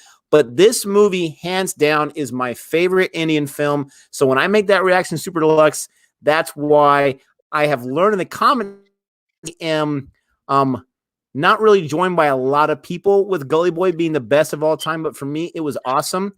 And I mentioned to someone else, I felt like Boy the entry instead of Super Deluxe, because I feel like the alien scene in Super Deluxe really would have turned off a lot of the voters. I could be wrong on that, but for narratively speaking, I don't understand the reason for the alien scene, and maybe that's just me, maybe that's my bad, but I feel like as well woven as that film is, you take out the alien aspect, and I think it has a better chance than Gully Boy. Yeah, and I mean, to me, the way I interpreted the alien scene was just basically, as much as we all think we're different, you know what I mean? We're more similar than different. And again, here's this alien that's kind of letting us know, like, guys, you're not unique in the universe. You're not even the only life out there in the universe. You know what I mean? Life is not only unique to Earth, so to speak. You know what I mean? So I thought that was the point there. But I see what you're saying. I still say, though, that a movie that's that brave might have standed a better chance. Because look at Parasite. Parasite was really, really good. But the thing about Parasite was the social message it sent. You know what I mean? The social commentary was really what was so powerful about the movie. You know, the acting performances were good as well, but if we're just going on straight acting performances, not storyline or whatever, then I tell you what, VJ was way better. I mean, man, that acting performance is once in a lifetime, dude. Honestly, and I even had to look it up. Like, is he really a transgender person? Is he really? No, you know what I mean? Like, not even a little bit. So I'm like, wow, that even makes it more impressive. Yeah, a lot of people are saying here is better than Gully Boy. Well, maybe not a lot, but at least one person said it. Heard that a lot. We got Parv right here. What's up, Parv? Thanks for all the support and all the love. I hear you, my friend, because I've heard it quite a bit. I gotta be honest. For me, Hater was a good film. I think I gave it a B plus or something like that, or maybe an A minus. But for me, I did not react to it have with other films. And so I'm not gonna lie. I'm not gonna. It'd be easy for me to say I loved it because everyone else loves it. It's gonna make me look smart and sound smart. But I'm always gonna be honest. It wasn't one of my favorites, especially the first hour or so. I just was not into it at all. The second and third acts were much better, but I know a lot of. But it's just it wasn't in my top 5 Bollywood film or not Bollywood, Indian films. I don't even know if it'll be in my top 10, and that's just me being honest. Deluxe was a much better film. Now, again, I don't have the Hamlet background. I don't have the Shakespeare background. I don't have the love for those types of stories. So maybe that's Right. I don't have a lot of knowledge on adaptations of Shakespeare. Not saying it's a bad film, but for me, I just did not react to it as much as a lot. Oh yeah, and you know what? We all have our opinions, and that's what I love about you. You stand on your opinion, like I do about mine and Ben Affleck, and I do mine about uh, uh, uh, BVS and DC Universe and other things. And for me personally, I think it's the best Hamlet adaptation. I think it's the best Shakespeare adaptation. The only other one that I can really say that comes to mind that I was like, wow, that's really good was Romeo plus Juliet, which kept the original dialogue in there, but the modern day aspect. I thought that was so cool and so smart, and just it took filmmaking in a different direction, which is why I still appreciate that film. But everything else, Othello with wasn't Lauren Fishburne in Othello? Ugh, it was all right. You know what I mean? It wasn't that great. I can't even. It was Lauren Fishburne that played Othello, wasn't it? See, exactly. But I'm not a Shakespeare guy. I saw Romeo plus Juliet. I really liked that movie a lot. I agree with you 100% on the modernized dialogue. I actually liked the 6th of Romeo and Juliet they made me watch in high school, but mostly the Shakespeare stuff I don't really get too excited for. Someone said better than Anadun, I bet. I'm not sure which film about Hater. I think Anadun's a better film than Hater myself. I think Anadun, Gabe, you've got to watch. You got to do a review to it. Anadun, I don't want to say Inception style, but it makes you think way past when you watch. I'm still thinking about it. And Anadun is a great film. It's got my Marana, and I think it's better than Hater. Okay. Well, you know what? I'll definitely have to check that out. Like I said, I got a few things on my plate to do, but I'll definitely check that out. Dude, all the Ben Affleck hate in and you know what? You don't get it. Like Nick knows my family. We are like insane. When I tell you insane New Yorkers, we are insane New Yorkers to the point where we all share. Let me see if you can see it if I do this. My brothers, all my cousins, we all share the same New York Yankee tattoo. Can you see it yet? Okay, there it is. And let me tell you something. Bro, we hate everything Boston, okay? Everything. My brother refuses to watch a Ben Affleck movie, okay? Refuses to watch a Mark Wahlberg movie. That also may be because he's been to Fenway, as have I, and let's just say that when you're a Yankee fan and you go into Fenway Park, it's not going to end well, okay? You don't make it through the game. There's going to be a fist fight in there. But dude, I just love his acting. I think Ben Affleck, honestly, since Good Will Hunting, has been one of the best actors. And maybe I'm just biased because I like him as an actor, but he's just been amazing. So that's my my excuse. That's my I got to stand on it like Nick. It's my opinion. I know that. Trust me. The only reason I saw Jilly, that is the worst acting performance ever. And I blame Jennifer Lopez. That is the worst ever. And the worst part about it is they were actually a couple at the time and there was no chemistry. So everything else I've seen Ben Affleck in is good except for Jilly. So I blame her. Oh, man. Watch Jilly. You know what we should do? We should do like a watch along with everybody and watch Jilly just so they could laugh. I mean, it will be pure comedy how bad this movie is. I got too many good movies I got to watch first. So we got Uday's comment here. I love your brother. I'm not sure if he's mentioning Chris. I'm not sure if you guys brother. We definitely got to get Chris on one of these live chats for sure. But he's doing good, and wish he's at home getting some business taken care of. But thanks a lot for that. Makpool equals Macbeth. I love it. Yeah, that's DC or Marvel? Oh, go ahead. Go first. DC, you know it. DC. Come on, man. DC. Best bad guy of all time. 100%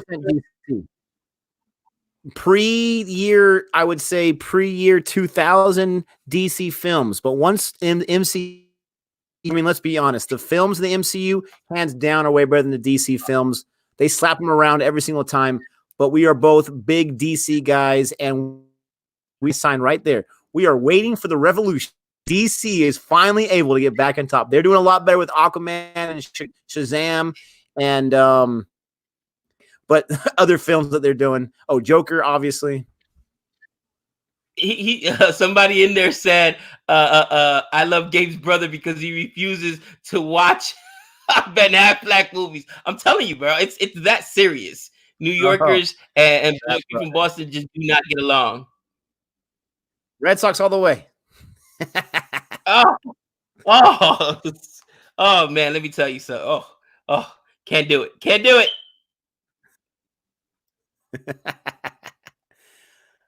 What are your take on the Fast and Furious series? I absolutely think the last two are the weakest, in my opinion, especially the last one. That one is the worst one. I'm one of the few people that actually likes Tokyo, but I love the Fast and Furious movies. For me, the best one is the first one, and then you got the fourth one, the fifth one, the sixth one. Those four are the strong. The second and third one are good. They're better than the ninth one, or the eighth one, and then the seventh one. If you don't have the Paul Walker, so awesome and so emotional every time. If you don't have the first half, then it's a horrible movie. I don't like the powerful concrete parking garage stomp from Vin Diesel where he destroys the entire parking garage with his powerful stomp. Give me a break. Thank you. Okay, taking out a helicopter, bro. Let's be honest. The Fast and the Furious has jumped the shark. Okay, I think they jumped the shark with like Fast and the Furious 2 when you had Tyrese in there. Okay, Stop. You're trying to You're out of control. Okay. Oh, dude, I watch them because there's fast cars, pretty girls, and there's gonna be action scenes in there that are pretty cool. But let's be honest, if you is it ever going to win an Oscar? No, it might win a Razzie because of the bad acting in it. And oh my, Bow Wow in Tokyo Drift. How could you even mention that, bro? Even Fast and Furious doesn't have win it that much of a role. My point is not Tokyo Drift is a great film, but Tokyo Drift is not. It's not nearly as bad as the eighth one. I like this comment right here from He-Man. He says Batman Nolan trilogy is still down. That trilogy, comic book films, I can't think besides the Captain America trilogy. Those are some three amazing films. Batman Nolan style.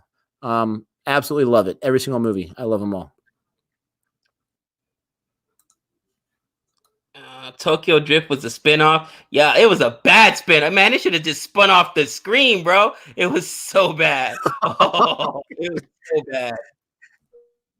Boggy 4 this time against Fast and the Furious. You know what? We would go watch it. Boggy 4 versus the Fast and the Furious team. We know we're gonna know a few things. There's gonna be a lot of explosions, some pretty girls. There's gonna be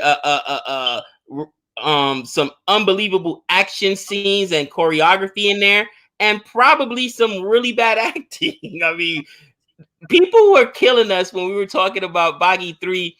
Ben Diesel plays the same character. I don't care what you give me one movie where Ben Diesel doesn't have that same stoic, low, gruff voice. And he's just Guardians of the Galaxy. Oh, he's Groot, huh? That might be his best role. I am and Groot. Millions of dollars to say 4 words. That's why, because all they give him. Check out this. He says, "But better looks and sounds better as Batman." You got some love right there. I'm telling you, he does. Come on now, he's super yoked. I'm telling you, he was so yoked in BBS. It was awesome. Casey Jones and Isn't this TMNT. a great Oh, question? This guy obviously watches our cricket videos, 6 run Jones all the time. 6 run. Who would you play? They had Stephen Amell from Green Arrow. I don't think that was a good choice. The writer was horrible too in the second reboot. Who would you have play Casey Jones? No one's gonna be better than the original guy who played him in the first movie. He was fantastic. But who would you play? Oh, in this day, who would I have picked? Casey Jones. Attitude's got to be funny, kind of buff, believable. Ben Affleck. No, I'm joking. Not Ben Affleck. Not Ben Uh, Affleck. It would have to be like, dude, a younger dude. Maybe Jeremy Renner. you want to hear Jeremy Renner? That'd be good. I have one that's gonna blow. Think about it. It'd be really, really good. Imagine Who? Shia LaBeouf as Casey Jones. Shia, That could work. you imagine him. He can put on a little bit of bulk. You imagine him actually focused in the role with that, he always had that chip on his shoulder type attitude. Pretty fantastic. He can act, man. I didn't realize Shia LaBeouf can act until he was in the movie with what was that movie where they were all like country boys with who played Bane? That was Um, Tom Hardy. And in that movie, man, he puts on the acting clinic, bro. He's the younger brother. I mean, and then of course Peanut Butter Falcon recently came out. I haven't seen Honey Boy yet, but I hear it's amazing. So he's got acting chops. He's a little weird. I know everybody and their mother saw the Nike "Just Do It" video where he lost his mind. But yeah, he can act. Definitely can act. the answer to this question is yes. God. Any good movies you guys recommend which are not famous? Absolutely. Absolutely.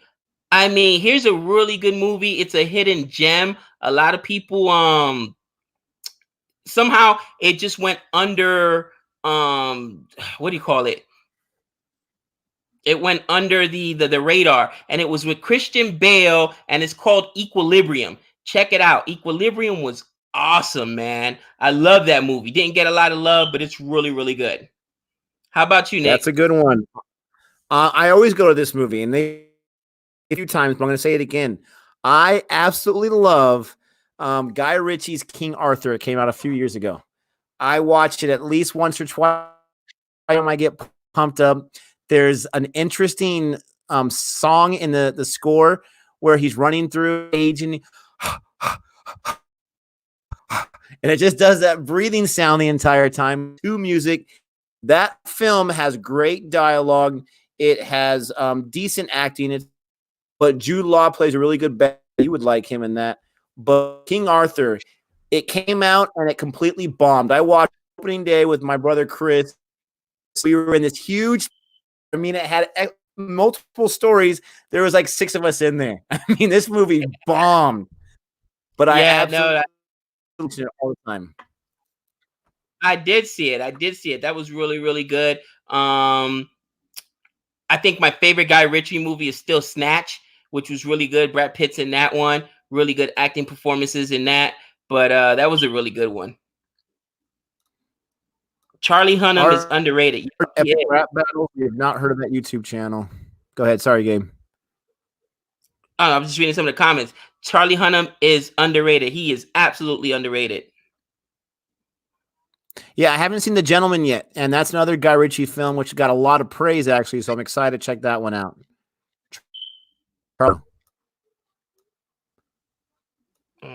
Okay.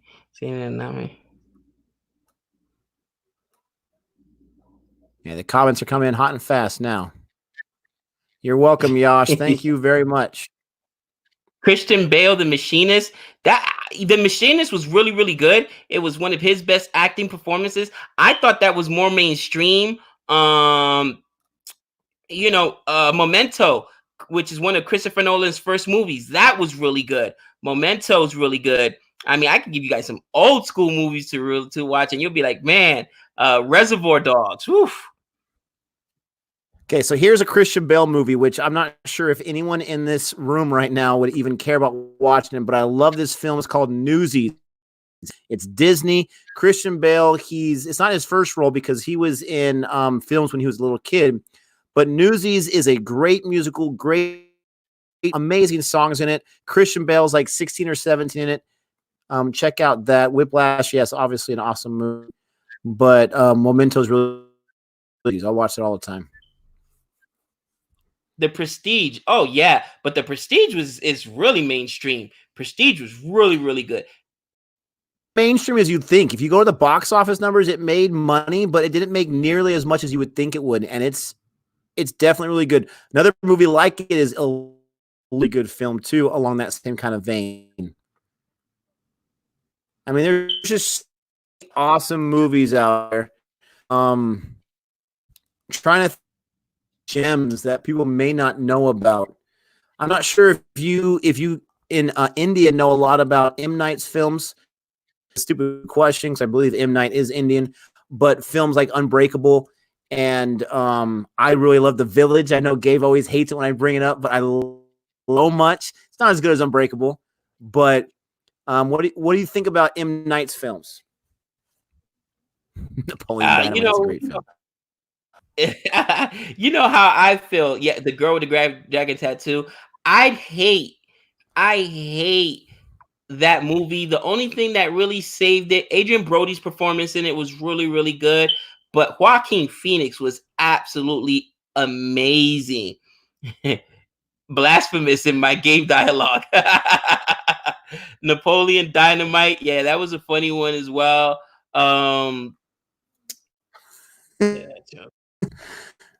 I've never seen Eternal Sunshine of a Spotless Mind. There. Who next? It's a great question. You know, Henry Cavill was second run. He was a runner-up to Daniel Craig. Obviously made the right choice there. I would honestly love to see, and this is going to be a little controversial, I would love to see Idris Elba as Jane, who's got the natural British accent. The guy is cool. Come on, stop. He would be awesome. No. Come on. Have you ever seen Luther? You ever seen the series Luther? I have. Bro, I've been now he doesn't play James Bond series, but I love the way what he brings to character. Bro, I've been an Idris Elba fan since he was on the show The Wire, and I couldn't believe that. That's another good show. You guys want a good show? I'm not sure how much love it got. Watch The Wire. That's really where he became big. And then when I was watching the behind the scenes, I'm like, this guy is British. When you heard him act in that South Baltimore accent, and I mean, I grew up in New York, not too far from Baltimore, been down to Baltimore. I couldn't believe it. I've been a big fan of his. It just, to me, he doesn't say Bond. I'm sorry. Bond's got to be a little bit younger. Idris Elba's getting older. Okay, I never enjoyed like How the old older was Daniel portrayals Craig of Bond. when he first was Bond? How old was Daniel Craig? He was 40 years old, brother. Come on. Was he really? 40 years old. Wow. He was 40. I mean, he's an older gentleman. The only thing I ever remember him being was that bomb, the Cowboys and Aliens bomb. That was after Bond. That was after Bond. He was in a film called Layer Cake. His career was not really too prominent. Maybe in England it was, but Bond is what put Vishesh mentions Idris Elba. I wonder if he mentioned that before I said it. And we just said at the same time. That's pretty cool. I love our teacher's comment right there. Benedict Cumberbatch. That's who should play Bond. That would be a good one. Yes. I don't think he'd be able to do it. I don't know about that. What about Demolition Man? Not one of my favorite films. You do have Sandra Bullock, who's awesome. Always awesome. You know what's a great Sly Stallone film that no one knows about is Judge Dredd. That's a good movie. No, you want a really good Sylvester Stallone. I mean, we're talking about really digging into crates that nobody knows about. Cobra. Cobra's really good. Abe mentions Cobra in the comments earlier. I've seen Cobra. That's very dark. I love how he just goes after people, like Abe mentioned in a comment earlier. But Yeah, you know why I love it. Nick, quick question. What was his real name in Cobra? oh, you know what? A comment earlier, so it's kind of cheating. I wouldn't have remembered it, but I want to say, can I remember? Corelius, I don't know, something crazy like that. It's Marion Cobretti. His first name Cobretti. is Marion, though. Yeah. They was like Marion. You want to know one of the most famous actors of all time? His first name was Marion. You know who that is? No. Wayne. His first name was Marion. Wow, really? That is, I did not Then he know. changed it to John Wayne. who, Martha who was oh, Robert Downey Jr. or um, Benedict Cumberbatch? Cumberbatch. Downey Jr. is good, Yeah, I but agree. Cumberbatch is really Sherlock Holmes. I just don't think he would translate to James Bond at all. I don't think he has that kind of suave charisma. I don't see it, but he's a great actor. Imitation Game is an underrated film. He's great in that.